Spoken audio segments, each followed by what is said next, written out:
Hey everyone, welcome to a new episode of Let's Talk LEGO. Today I have Zero Fox Given on here with me, and today we are talking about LEGO's bad business habits. Now, a lot of people have said to me, why do I complain so much about LEGO? And I think this is one of the core episodes to be listening to, because I'm going to basically explain why. And basically, we've got a list of like 6 or 7 topics here of just a few general things off the top of our heads that really irks us about LEGO. So say hi, Zero. Hello there. So I'm a lifelong LEGO fan. I've been building LEGO since I was probably about 4 or 5. So I've grown up with LEGO my entire life. I can't remember a time where I didn't have LEGO in front of me, or even Duplo. I think I probably had Duplo as soon as I came out the womb. So it's a product that's very dear to my heart. So when I criticise it, it's coming from a place of good faith. But at the same time, if I think they deserve criticism, I am going to give it, because I don't show favoritism. Yeah, and I agree. Yeah, it's one of those things that I'm not going to hold back.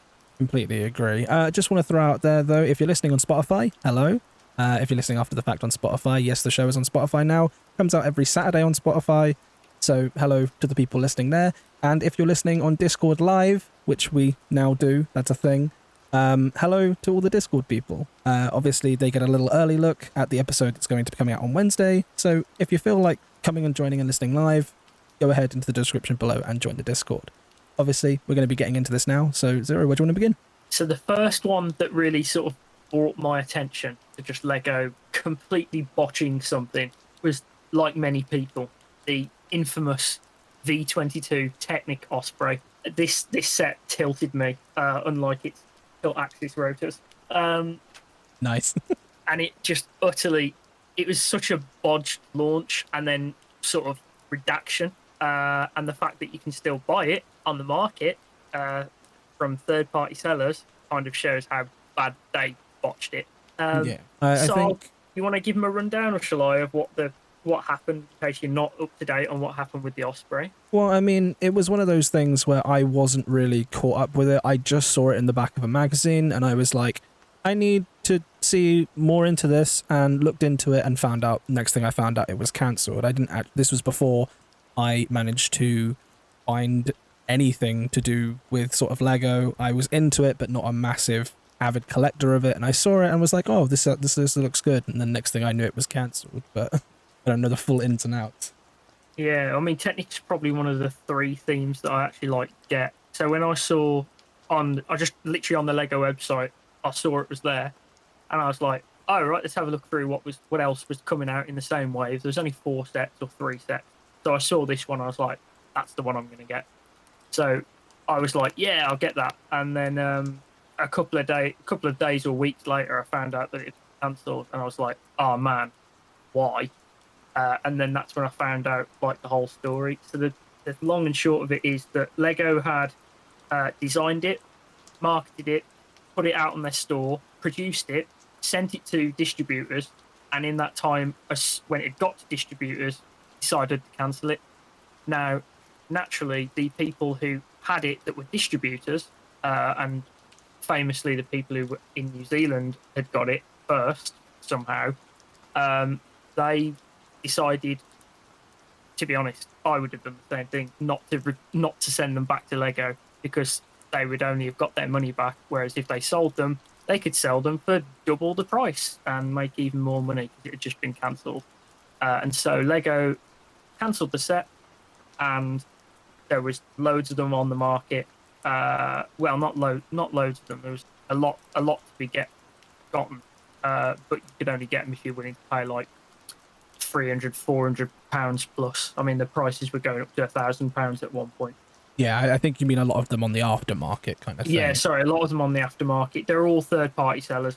No big sellers were selling them. No Argos, Amazon, no one like that was selling them. The only people that were selling them were people on eBay who'd managed to get a hold of them from third-party stores from New Zealand, Australia, and other random places that had got them early, and then they were just like, well, I'm not sending it back to LEGO because I can sell it for twice as much. So yeah, and I also think it's one of those, it's a shame because it's a very, very nice looking set. Obviously the features and the play features of it are incredible. The two Nice set. turning, yeah, the two turning rotors that transform effectively, and even though it has the orange, which I know a lot of people complain about, overall the set is a very, very nice looking Technic set. Which is a shame because obviously I think Lego only took it down because of the whole military aspect to the ship and to the plane, and that's literally the only reason they didn't take it down, because of bad build or anything along those lines. They just wanted to keep their sort of family friendly name, which could be a whole nother episode of why Lego don't actually make military stuff. But it's just a shame to see such a product like this get so far in the development process to the point where it's actually going into shops and then Lego decide to cancel it, because it's only gone and sparked this entire endeavor of third-party sellers selling it. You're not actually allowed to sell the Osprey on Bricklink because Lego now own Bricklink. They weren't even allowed the distribution of it. No, and that's the thing that really annoys a lot of people, because it's a trusted selling place. Now they're going to have to, you could be buying off of anybody buying on eBay, and a rare set like this, you're going to be paying a lot of money. So I'm sure that a lot of people have been scammed doing it this way as well, which is a shame. Yeah, and the weirdest thing is as well, so the V22 Osprey is trademarked, so they had to go to Boeing to get the license. And bearing in mind that it's actually a joint effort between Boeing and another helicopter manufacturer, because obviously Boeing are most known for doing planes. So they knew what they were doing going in, and it was pretty obvious that it was a military vehicle, and it has no use outside of the military, the Osprey. So one of the interesting things about the Osprey is that the paint scheme that they kind of chose to do the Lego one is based on a real tilt rotor aircraft, but it's not an Osprey. It's some random civilian market Osprey like type thing that's not an Osprey, that has never been purchased or built outside of, it's just a prototype. It never got any further than that because no one's going to buy one. Yeah, I think it's only the military that want it. Yeah, they listed it as a rescue vehicle on their website and stuff. Yeah, wherever I saw the article that they listed, I don't even know if it got to the website. Which is fine. Yeah. I think they just needed to stand with that though, and not. I'm all for them taking it down. I fully understand it. I fully support their decision to do that. I think it was a good idea. It is a military vehicle. It's got negative connotations surrounding it because it's a military vehicle. However, there is a small amount of, hypocrisy, I suppose, with it, because they have done military aircraft before. Famously, the 2001 Sopwith Camel. That's a real military aircraft. It's literally called a Sopwith Camel. Obviously, they didn't have to get the licensing for it because Sopwith, as far as I'm aware, don't exist anymore. And it's a design that's probably over 100 years old at that point. But the point of it is that they have made military aircraft that have killed people. So it's not like they haven't done this before. There is a precedent of them ignoring this rule. Okay, if they want to now enforce it, or they kind of just let that one slide and it's like, oh, it's in the past, it's already gone, so we can't do anything about it. We'll just try harder next time. I'm all for it. But this isn't just like it got through design, it got through procurement, it got through all the checks, all the balances, it got through the license, and it was in production, and it was even in distribution, and then they cancelled it. But the annoying thing is that they handled it so poorly from the sort of public side of things, and it comes down to, and I'm going to keep saying this later on, Lego's communication. They balls the communication up. Yeah, if they'd have been more honest, more open, and a bit more proactive, this would have been nowhere near as much of a big deal as it was. Yeah, and I also think that, me and you have been saying for a long while now that Lego needs to do more with their whole social media side of things. And again, I think there's a whole another episode we could do just talking about that. But the whole point, I think, of this whole Osprey thing, you need to draw the line somewhere, and I get that side of things. But I mean, obviously, I think it's also worth mentioning that, you have themes like Star Wars and you have themes like the Marvel line of sets that they do aircrafts with, with guns on them. Granted, they're all fantasy aspects and they're not real Yeah, life stuff, but I think that's what they use as an example. They just go, it's not real life military. It's all fantasy. No one is actually getting hurt by these things. Whereas Ospreys have delivered live combat troops into war zones, and probably at some point done live fire onto enemy combatants. Well, I don't know. I don't know. I don't know about the whole military side of things. It's probably worth mentioning Shy when he comes on. Worth having a discussion with him when he comes on. But at the same time, I think obviously they market this plane as a rescue plane. Therefore, they are creating a fantasy aspect of this vehicle. Yeah. Because it's not a rescue vehicle. It's like the meme said. It's like a rescue M1 Abrams tank. Yeah, I've painted it orange and grey, so it's a rescue vehicle now. I get that, but they draw their own. They're trying to draw their own line with it, and in my mind that's okay. I know that this. Yeah, I support them with that, and that's why I was kind of upset about it because I really wanted it and I couldn't get it, but then I kind of just moved on. Yeah, and speaking of moving on, I think we should probably talk about the new Lego City stuff because something has gone horribly wrong with that, which happened only a few weeks ago at this point. Yeah. And that's the Lego City 60278 set being cancelled, just due to being not fit for the Lego City theme. And I want to have a slight discussion about that because a lot of people are complaining about this because it is such an interesting looking building, and people are saying, you do all of these police sets and the fire station sets, you've got a lot of places for quote unquote heroes to be, but you've got nowhere for the robbers, you've got nowhere for these places, and then they try and branch out, make something interesting, only to cancel it at the very last bit. Yeah, it speaks to the Osprey thing again to me. Exactly. That they get all this way, they go all the way through design, they go all the way through production, procurement, they make the instructions, they do everything, the box art, the lot. It's literally almost at the finish line on their website, and then at the last second they go, actually, you know what? No, we don't like it. We're going to pull it. So again, it's in customer service, which I've worked, and so have you. There's a golden rule or a golden saying called managing expectation, and it's all about managing your customers' expectations. So if you put something in front of them and then snatch it away from them, that is a fantastic way to annoy your customers, and they don't like it.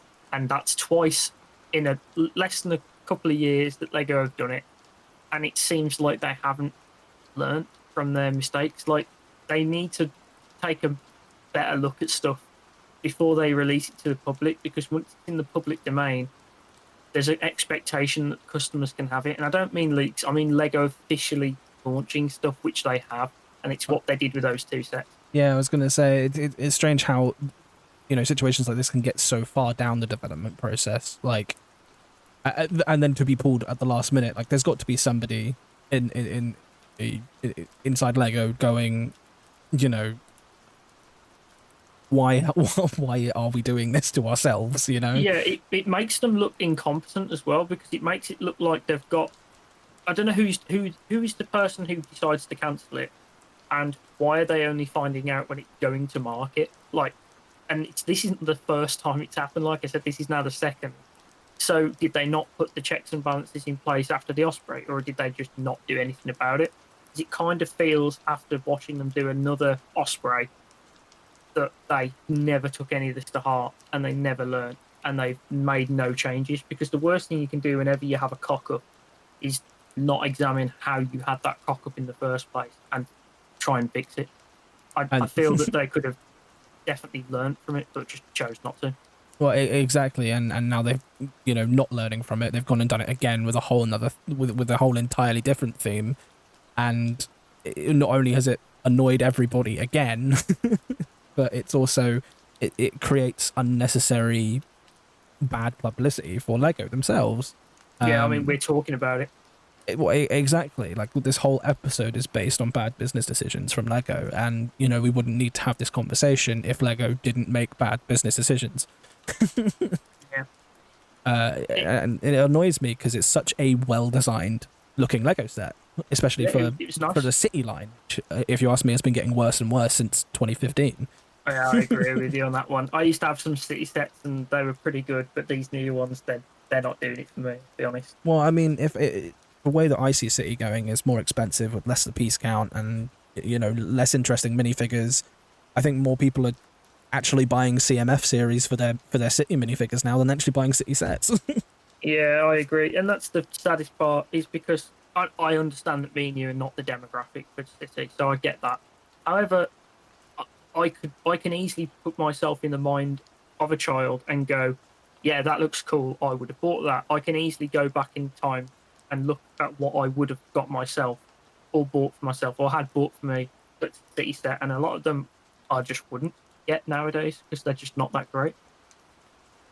Yeah, unless it's the space ones, they're really good. City space sets are literally the only thing holding that line up, if you ask me. Yeah, well, I completely agree. The City sets, the space stuff at least, like not only do they have their own element of fantasy stuff with the robots and the like the slightly spaceships, all the robotics and all that stuff. like the slightly unbelievable advancement. As well. Yeah, the slightly unbelievable advancement in technology that Lego City has. But the space sets are just like quality wise feel better than just other general Lego City sets. Yeah. And obviously moving on from a Lego City and now talking about something that I think has fucked you off that's relatively great to do with space, and exactly where I'm going with this. Speaking of space, oh man, trigger me timbers. Yeah, so there's been two things that have launched to do with space that it's not even just me. I'd love to say it was just me that was annoyed about this, and it was me just being really, I don't know, pernickety about it.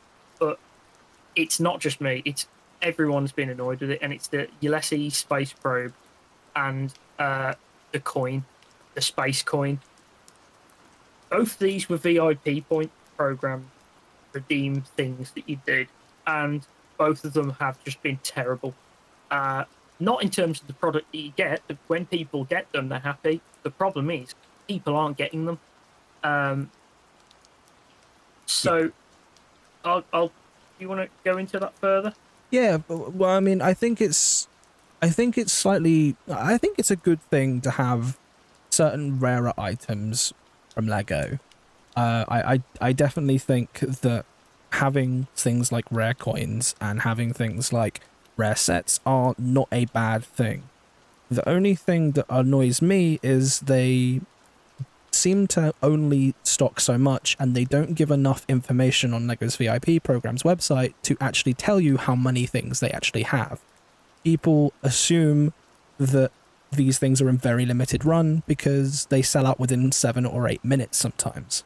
And I think it's very important that Lego should be more transparent with us collectors about how many of these things are actually going to have, and also announce them better on things like Lego VIP, because if more people are at a launch, I understand if they sell out within 10 minutes and you missed your opportunity, but at least you were told about the launch. Like the space coin, I missed out on it because I had absolutely no idea that the space coin was coming out. Same with the probe. The thing that annoys me is Lego just kind of update their website and they go, cool, it's there, and then it settles out within 10 minutes because people just are constantly on lego.com. Yeah, especially at the moment, the pandemic, but also people are trying to make a quick buck because they need the money. I get why people are scalping. They want money. They need money. And so they'll make it any way they can. And if you've got nothing but free time, the situation's only going to get worse. But the problem I've got with this, and it's scarcity economics with Lego on these premium things.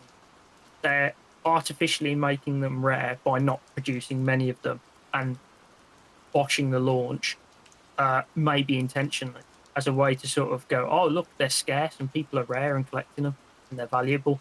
When really it's not anything to do with that. It's to do with the fact that you can't get, they just didn't make that many of them. So that's why they're rare. for me, the solution to this would be, instead of doing this, oh, we have X amount of them, and when they sell out, and that's it. If you didn't get them, you're gonna have to go and buy them off eBay for like, you know, £100 for a metal coin that's probably the same size as a pound coin. You know, that to me is not acceptable. I think the easiest thing to do with the coin would have been to have it available for maybe 1 week or 2 weeks, do pre-orders, and then you go, right, it's available from the 1st to the 14th, and if you didn't get it in that time, tough luck. You've had 14 weeks to get it, and you get it. You may not get it this week, you may not get it this month, but you'll know you'll get one. And then that way, the people who are collectors, like you, would have had ample time to get in there, get their hands on it, order one, make it one per person, so there's still a scarcity, because you can only order one unless you're willing to make like 20 accounts to get 20. But make it so the people who actually want to get them can get them, and the people who are scalpers aren't going to just be able to run in, just order loads of coins, or just run off with a couple of coins and just make off like bandits, because that's what they've been doing the past couple of weeks. And it's the same with the probe. The probe was the stupidest thing I've ever seen, because the probe is designed to go with the shuttle, and the fact that they decided that they were going to do it as a launched item that's just you redeem the VIP points seems really stupid to me, because the people who, let's pretend you've never bought a shuttle, you've never bought off Lego before, so you buy the shuttle and you want to buy the probe at the same time, and you don't get the points in your account until they've shipped the thing. By that point, the probe was sold out. But not only was the probe sold out, the day it was meant to come out was when the shuttle released, and it didn't. It got delayed. So it was meant to come out. The probe was meant to come out the first. It did. They didn't put any information out about why it was cancelled, which they don't need to. They don't need to give an explanation, but it would have been good, because you owe your fans an explanation to things, as far as I'm concerned, and they didn't. So they botched it in that manner. Then they botched it by the fact that it was delayed. No one knew when it was coming out, and no one knew that it had been delayed, because they said they'd sent an email out, but I didn't receive an email about why it was delayed, and I had to ring up because I was trying to get one my either. hold on it. Yeah. So not only did they botch it that way, they then botched it by not telling you about it. Again, it speaks to poor customer service and poor customer communication. There's no management of expectations. The expectation was I'd be able to go on the website and buy it from the VIP section. It was silly, it was convoluted, and it was rubbish, but at least I could go on there and buy it. Yeah. Apart from I couldn't. I also think it's annoying that also the probe was meant to come out on the 1st. Obviously, then, like you say, didn't, even to the point where you called Lego's customer service and they couldn't even give you an answer. No, and they couldn't give me an answer as to why or when it was going to be out. Exactly, and then they just they just one day upload it to Lego VIP, and then by the time you found out about it, by the time most general audiences have found out about it, mind you, even collectors like me, by the time I found out about it, it had already gone. The thing sold out in the UK within 10 minutes, if you guys didn't know, just to give you guys a bit of context. And I think in America it sold out in something like 8 minutes, which arguably, like I say, they should have a social media team telling people about these kind of promotions, whether it be over Twitter or having their own YouTube account to just announce things.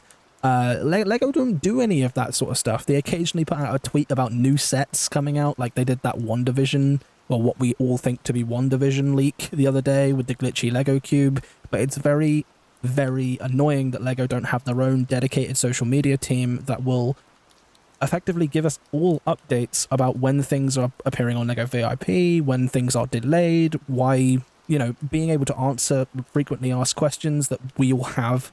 Granted, not all of them are going to be answered, I know, but at least Lego marketing questions, having a team dedicated to that would be very good. That's not just a bot. Yeah, here's the best bit as well. When they released it, when they finally said it was available, they sent an email on the 13th going, "Hey guys, guess what? You can now get the Ulysses Probe." And I went on the website, and it wasn't there. It wasn't releasing on the day they sent the email. There was no date on the email next to the probe saying, "Hey, it's available now. It's available on this date." It didn't say any time when it was relaunching. It didn't tell me when. It didn't tell me where. It just said, "Click here to get it." You clicked there, nothing. Absolutely zilch. Nothing to do with the probe. And then you go on the next day, and it was already sold out. Yeah, and I think that's terrible. Just due to transparency. Again, Lego needs to get this stuff together, because Lego, unfortunately, are terrible at it, and that's really annoying to see. But I feel like we've been talking about the space probe and the VIP program for so long. We've actually got a question, and like I say, if you guys want to listen to this live, you guys can come and join the Discord. Actually, I have a question from James. Granted, it's not about what we've been talking about so far, but he says, how do you think Lego should adjust to Generation Alpha customers? Things like Lego Video and Hidden Side definitely haven't gone well in recent attempts to take the next steps. Is Generation Alpha the like the TikTok generation, is it? I'm not 100% sure, but I'm assuming he means those kind of people, yes. Yeah, I suppose it does, because, well, we've got Gen X, Gen Z, so then the next logical thing would be A to go around, so I'm guessing it is a generation after Z. That's fair enough. Okay, so, yeah, video. Why are they doing it? Why? I don't necessarily think that Lego Video is bad. In fact, I actually think Lego Video is quite good. I think the concept of having music-based minifigures in partnership with Universal is a good idea on paper, but unfortunately, once again, Lego's execution haven't actually... They haven't given us what they put on that piece of paper, or at least they have, but they've just done it terribly. The Lego Video is too expensive. Beatboxes are still at £12 at any local store in the UK because £20 is just too much money for them, and no one was buying. Nobody is buying Lego mystery boxes from Video, because everywhere you look at the moment, because they've been put in boxes, every single one of them are stolen. So I don't understand really what Lego were thinking about in terms of Lego Video, but what they've done so far hasn't been good. Obviously, we've got the summer wave to look forward to, which is actually going to give us proper sets for Video, but unfortunately they're going to have those stupid licensing fees from Universal, which seem to be through the roof, considering that one beatbox is £20. You know, we'll see how the summer wave goes.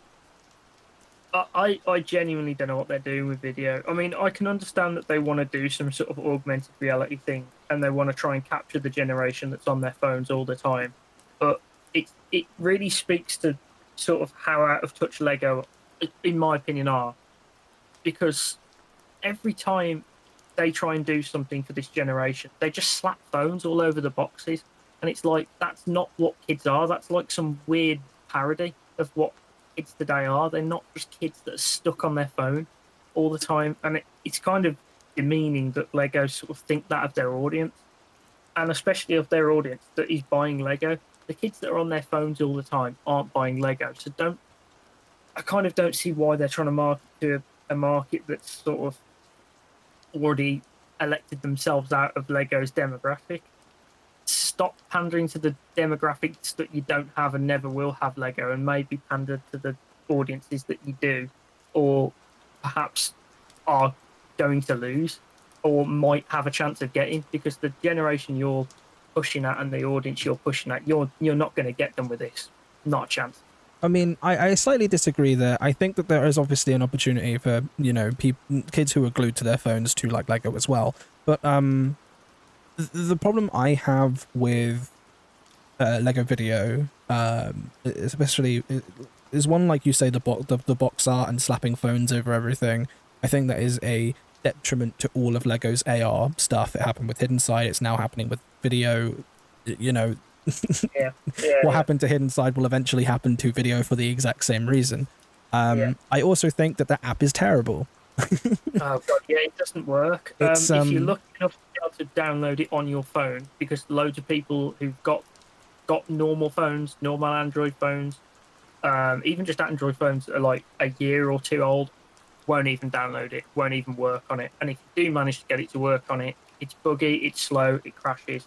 And if you've got kids that are used to instant gratification from loading up, you know, whatever social media they're using, TikTok, Reddit, Facebook, whatever, Snapchat, they instantly load up the whatever they're looking at and they look at it. This app is so slow and clunky and unintuitive to use that for kids that don't have a lot of attention span, which is what they're kind of marketing it towards, I think, with all the bright colours and phones and stuff, like, they're not going to spend minutes trying to figure out this. They'll have already moved on to something else and forgotten about this. Yeah. And so, if I was a parent, I would be buying this for it because it's 12 quid that, quite frankly, I'd be better spent throwing it into a blender, to be honest. I also think that obviously it's like you say, kids aren't going to want to wait that long. I mean, it really doesn't help with Lego Video having loading screens between every screen that do take around 20 to 30 seconds. Obviously, this stuff can be fixed with, you know, updates to the app, actually putting more money and time into your development process to make it so the app doesn't even launch like this. But the thing that I don't think can be fixed, and unfortunately it's just, you know, Lego standards, is the fact that Lego want to make their app a family-friendly place, meaning that their apps are extremely limited in what they can do. You know, if you save a Lego video, the publish time to actually put it on Lego's website is something like 3 days. Because Lego have Lego have to check it to make sure you've not got, you know, obviously you've got children there, you know, children in your videos, so they, you know, they have to check for all of these things. Something that, you know, maybe Instagram and TikTok don't really think about when they have this sort of thing. But at the same time, if you opened up video and being able to download the videos to it and being able to put it on things like TikTok and things like Instagram, you might have actually seen a lot more footfall on the Lego Video, even paying those overpriced, even for the overpriced minifigures. So Lego have tried to make a sort of semi-social media kind of thing, and they've left out the social aspect of it. Basically, yes. Well, I wonder why that failed then. Well, I mean, it's still technically going, but I don't reckon it'll be around for very long, personally. I can't see this sticking around, unless Lego really want to double down and try and, I don't know, wish it into working, but I'll be honest, Lego, like I say, expand it sooner rather than later, to be honest. Yeah, like I say, we've got the summer sets to look forward to. You know, by the looks of the minifigures, which I arguably say is still the best bit about video, some of the minifigure designs and some of the new molds have definitely been great to have. Unfortunately, it's just nice. I like them. It's just the price tag that's the price tag and the shoddy app, in my opinion, that's bringing Lego Video down. Yeah, and that's unfortunately the whole premise of it. So yeah, I completely agree. But thanks for the question, James. And like I say, if you guys want to ask more questions, we are live over on Discord. Link will be in the description below. But moving on to another subject, Zero, what else you got for us? Regional bloody exclusives. These absolutely wound me up. I'm someone who's into my Star Wars. It's probably the number one thing I collect. I'm into all this collectible Lego Star Wars stuff. I've got pretty much most UCS sets from like 2011 onwards. I'm collecting all the ones going forwards. So I've been into this for quite some time and spent quite a lot of money on it. So I'm quite invested. So when I saw the Bespin set that came out, the Bespin dual set, I liked the look of it. I thought it was really cool. It's one of the most iconic scenes from movie history, let alone just from Star Wars. Everyone knows the Luke, I'm your father line. Even if you don't know the scene, you know the line. And this is where that line is from. So it's a pretty iconic thing. And it's a thing that a lot of people wanted. Even people who aren't into Star Wars that much. This was a nice little display piece you could easily have had on your desk. Or something, or just had it somewhere in your house and just been like, oh yeah, I own that. I like that. It's just one of those things that humans like collecting random stuff, and this is one of those things that people would have liked to collect. However, you weren't able to get it if you were anywhere outside of the US. So if you were in the US, you could get it. story is with this, it was meant to be for Comic-Con. Obviously, because of COVID, Comic-Con got cancelled. So instead of them just going, oh, well, we've got all these sets, what we can do with them, they just put them out on the LEGO website, and if you wanted them, you could get them. Fantastic. Apart from the fact that it wasn't just people in the US that wanted this set, and the way that LEGO's distribution works sort of split up into continents. So Europe has got its own manufacturing and distribution center. North America's got its own manufacturing and distribution center, and Asia's got its own manufacturing and distribution center. And that makes sense for logistics. You don't want it all coming from China because it'd be phenomenally expensive to do. So they just do it in these regional things. However, this isn't a set that was that unique. All the components that they needed to make this set were already produced and could easily have been shared. And it's a set that could very, very easily have been made in the UK, but for, in my eyes, no goddamn reason at all wasn't available to the European or Asian audience. And they are, considering that LEGO is a European company, this was a bit of a kick in the teeth, to be fair, because people wanted it. Yeah, Comic-Con had been cancelled, but even if Comic-Con hadn't been cancelled, I'd still be moaning about it, to be honest. Because I don't see the point of being regional exclusives. And I mean, there is European Comic-Cons. It's yes, I understand that there are European Comic-Cons, but obviously I think it's the San Diego Comic-Cons that get the LEGO booth and obviously get the LEGO exclusive set for that year. And it's like I said before, I have no problem with LEGO creating a rarer set that that, you know, it tailors towards only Comic-Cons or is only sold at Comic-Cons. Obviously, the thing that kind of annoyed me about this situation is that obviously because of COVID, everybody was stuck inside. You couldn't travel.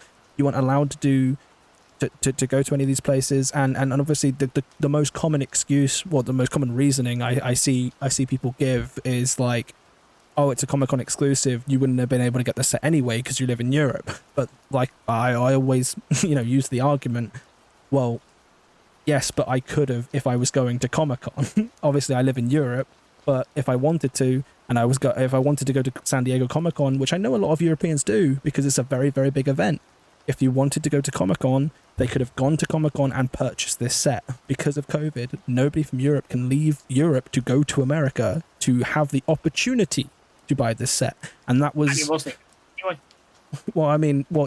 Like I say, because Comic-Con wasn't on, they made it a regional exclusive only to America, whereas, like I say, that then stops all people from Europe or Asia or wherever you live in the world apart from the US getting this set, which made aftermarket values through the roof, because not only did you have to pay the extortionate price of it being a Comic-Con set, but then you also had to pay... Got their hands on it. Yeah, but you also had to pay all of the shipping to get it from the US over to the UK, and... some people might say, oh, you're just complaining too much at that point. But like I say, if it had been a Comic-Con set, at least people from Europe could have gone, or other places in the world could have gone to Comic-Con to purchase this set. Maybe seeing more of them on the aftermarket value for a less ridiculous price. But because this is a US exclusive, it drove the aftermarket value higher, in my opinion. Yeah, I kind of don't see the point of European or even American exclusive things. I don't see the point simply because they're a global company. They operate on a global scale. Oh, I completely agree. Yeah. And they're sort of broken up into these continent distribution areas. I get that, but they could. I think if they're doing one promotion in one continent, they should be doing it in another as well. Or I'd even go as far as to say, if you're not going to do it everywhere, don't do it, because it really does irk me, this whole sort of scarcity economics that LEGO seem to love doing at the moment, where they'll just pump stuff out in only one area, or they'll make it really difficult to get, or only so many of them, and then the price of it just goes wild after it inevitably sells out after the 100 of them that they've made have gone. Yeah, and especially annoys me when they do that and then they then put out a statement saying that they're going to stop doing regional exclusive when the last year of all of this has basically been regional exclusive. Yeah, And then they did the Nebulon after that, and that really irked me as well, because the Nebulon was quite an interesting looking set. It's the only Nebulon Lego's ever done. It's a really unique looking ship, and people who wanted it wanted it. And again, it was only available to America yet again, and it's got no unique parts in it at all. The only thing that's unique is it's got a sticker in it for the plate, which stickers are literally able to be printed anywhere in the world. It's only a file that needs to have been sent somewhere, and it could have been done. This set could very, very easily have been made and produced in Europe and sent to the European market, and made in Asia and sent to the Asian market. There is no reason at all that they didn't do it, other than they didn't bother to. And again, as a global company with a global reach, you're considering that, to be honest, I know that America's a big market, but Europe is their main market, or at least I think it is, based off of sales. I'm not 100% sure on that one, but I essentially agree with you. I think that that LEGO should have made this, at least because of Comic-Con being cancelled, a global set. But even without it being cancelled, they should be doing it anyway. Yeah, well, I mean, like I say, I understand the wanting to make a Comic-Con exclusive set. Most Comic-Con places do exclusives for people going to Comic-Con. It's understandable that LEGO wants to do that thing as well. There is one set that I've just thought of that's also had a very rocky rollout that I've just remembered. It's the Razor Crest. So yes, the Razor Crest, I agree with you. because there was a few issues with licensing, and they had to change the name, I think, to Europe, and get rid of the Razor Crest bit and call it the Mandalorian Bounty Hunter Transport Ship, which really rolls off the tongue. I'm not bothered about that, because quite frankly it doesn't matter, and you can get the set all the same, apart from you can't get the set because it's sold out for half the time. Yeah, and I do think that with the rumors of it being retiring in 2022, at least maybe I think it's either the end of this year, actually, the end of 2021, and we're not going to see it for 2022. I think the rumors for that seem to be very odd, considering it is a like you say, a very, very popular set. It's sold out for over 6 months. Yeah, exactly. Which is just, I mean, it's great that it's been sold out and people have wanted it so much, but LEGO's handling of the whole thing, again, speaks to just poor mismanagement, poor communication, and poor customer relation skills. One of the weak things that irked me is I bought a Razor Crest for someone as a present, and I got it like 6 months before, like the 6 month dry spell, and I bought it like in the year before for Christmas for someone, and I gave it. That was it. And then a couple of months later, sorry, even like 4 or 5 months down the line, it's my birthday, and I thought, hey, I'll buy myself one. And it was in the time where it was only on back order, and I wasn't allowed to buy one because I'd previously bought one. And I was like, why? And they went, because you've bought one already. And I was like, I bought one already in the previous year, 5 months ago, for someone else, but I bought it myself. And it's like, I'm buying it for me. And they went, no, we can't do it. However, what I could do is I could go on Amazon and order and back order 20 of them. So LEGO were trying to stop the scalper market. However, Amazon, no, they didn't care at all. You could order as many as you want. So I went and ordered 3 off Amazon just to spite them. Yeah, and I think that's a whole other issue that we could get into on another episode of Let's Talk LEGO. But considering that we've been talking now for, 45 minutes at this point, I think that we should slow down and wrap it up. I know, and there's other points as well that we didn't even get to. Exactly. That's always the way. Always the way that it happens with these episodes. But hey ho, it makes it so we can talk about more of this sort of stuff in the future. I just want to say, guys, thanks so much for listening to this extremely long episode of Let's Talk LEGO. I think this will now be the longest episode that we've had. thanks very much for listening on the Discord if you managed to come and hang out on the Discord. And again, thanks for listening on Spotify if you guys are listening to this on Spotify. We will be back next week for another episode of Let's Talk Lego. I know the Let's Talk Lego have been fairly sparse over the last 2 weeks, but like I say, we are back and rolling. So thanks so much for watching this episode, guys. Zero, you want to say bye to everyone? Peace. And I will speak to you guys in the next one. Goodbye.